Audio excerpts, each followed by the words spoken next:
So probably one of the biggest areas that impedes the adoption of additive manufacturing parts for end use production is in the area of testing. The testing regimes have not really caught up to what happens with additive.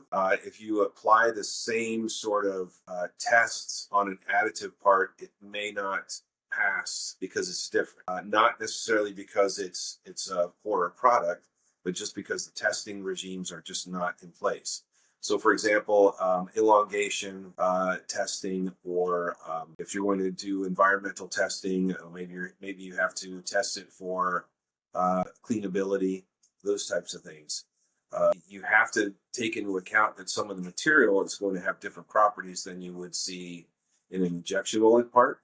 So when you perform your test, it would be best to take that into account. So I think in the area of testing, we're going to see a lot more in the future where testing houses will try to figure out ways to test the material.